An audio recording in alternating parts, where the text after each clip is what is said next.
इस खबर के प्रायोजक है हिंदुस्तान पेंट्स, चिलकाना रोड, सहारनपुर, अल उस्मान ज्वेलर्स, नाकाशा बाजार।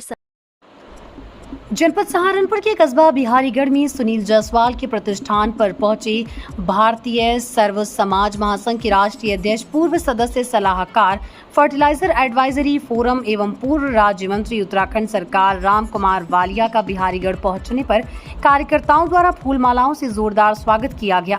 पूर्व राज्य मंत्री राम कुमार वालिया ने कहा कि बिहारीगढ़ में जो समस्या मेरे सामने आई है, व्यापार मंडल के अध्यक्ष ने हमें जो समस्या बताई उन सबको मैंने नोट किया।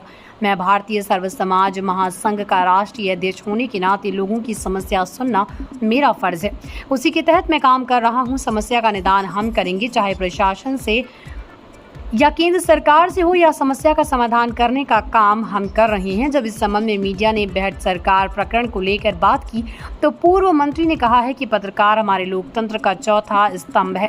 लोकतंत्र को चलाने के लिए पत्रकार की एक बड़ी भूमिका होती है, उसका सम्मान किया जाना चाहिए। कोई कितना भी बड़ा अधिकारी हो, जो पत्रकारों का शोषण करता हो, जो पत्रकारों को सम्मान नहीं करता, उसके विरुद्ध कार्रवाई कराई जाएगी और ये बात सरकार में रखी जाएगी। पत्रकारों का उत्पीड़न बर्दाश्त नहीं होगा। इस मौके पर पूर्व प्रधान संजय सैनी, एडवोकेट व्यापार मंडल अध्यक्ष अश्विनी मित्तल, राहुल कश्यप, संजय चौहान, अनुज चौहान, बिट्टू पुंडी, राम रतन जायसवाल, संदीप सैनी, धर्मवीर सैनी, गोपाल मोहम्मद, अफजल, सुनील जायसवाल, मोहम्मद जुल्फान, राजीव जायसवाल, अनिल जायसवाल आदि मौजूद रहे। नावेदुल हक सिद्दीकी की रिपोर्ट। मंत्री जी, आपका यहाँ बिहारीगढ़ में आना हुआ, लोगों ने आपका स्वागत किया, आप अपनी समस्याएं बताई और आपने वन गुजरों से लेकर आम लोगों की भी समस्याएं यहाँ आकर सुनी। तो इस पर क्या निष्कर्ष निकला है, क्या आश्वासन दिया है आपने उनको? देखिए, समस्याएं सुनना मेरी पुरानी बीमारी है और आदत है, और जब तक महीने में 10-20 समस्याएं ना सुन लूँ तो मुझे खाना हजम नहीं होता है। इसी अपनी आदत को बरकरार रखने के लिए आज जब मैं दिल्ली से देहरादून के लिए चला तो आप लोगों की शुभकामनाओं से गाजियाबाद से लेकर यहाँ तक लोगों ने स्वागत किया है और अपनी समस्याओं को बताया है। अभी गाजियाबाद में भी मैंने समस्या सुनी, छुटबलपुर में भी सुनी, मुजफ्फरनगर में भी सुनी, और बिहारीगढ़ में भी जो समस्याएं मेरे सामने आई हैं, जैसे कि हमारे मियाँ जी ने भी समस्याएं बताई हैं वन गुजरों की, और कुछ हमारे व्यापार मंडल के अध्यक्ष ने यहाँ की समस्याएं बताई हैं, तो उन सबको मैंने नोट किया है और एक एक करके, क्योंकि मैं तो भारतीय सर्व समाज महासंघ का अध्यक्ष भी हूँ और उसके नाते समस्याओं को सुन के उनको उठाना मेरा फर्ज भी है, मेरी ड्यूटी भी है। तो उसी के तहत मैं काम कर रहा हूँ और मैं विश्वास दिलाता हूँ कि एक एक समस्या का निदान हम करवाएंगे, चाहे वो शासन से हो, प्रशासन से हो, केंद्र सरकार से हो, जैसे भी होगा, इनकी समस्याओं का निदान कराने का प्रयास करो।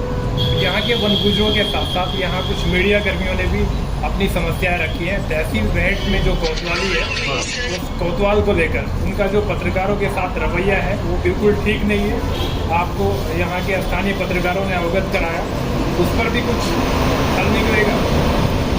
देखिए, पत्रकार हमारे समाज का चौथा स्तंभ है और लोकतंत्र को चलाने के लिए जहां न्यायपालिका जरूरी है, कार्यपालिका जरूरी है, वहीं पत्रकार भी जरूरी है।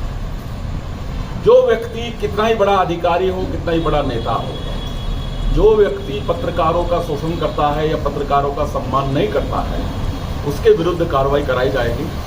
एक ज्ञापन मुझे यदि कोई दे दे तो अच्छा रहेगा, नहीं तो मैं खुद भी संज्ञान लूँगा और देखेंगे कौन अधिकारी है जो हमारे पत्रकार साथियों का शोषण करने का काम कर रहा है। ऐसा बिल्कुल भी इस सरकार में नहीं होने दिया जाएगा और निश्चित तौर पर ऐसे आदमी के खिलाफ कार्रवाई कराई जाएगी। कुछ अधिकारी चर्चाओं में है, उत्तराखंड में बेलगाम हो रहे हैं, क्या उन पर भी सरकार कोई कार्य करेगी?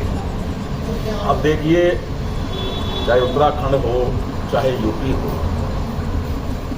कई अधिकारी अपने आप को नेता समझने लगते हैं, उनकी गलतफहमी को दूर करना पड़ता है। उत्तराखंड में भी ऐसा ही हो रहा है।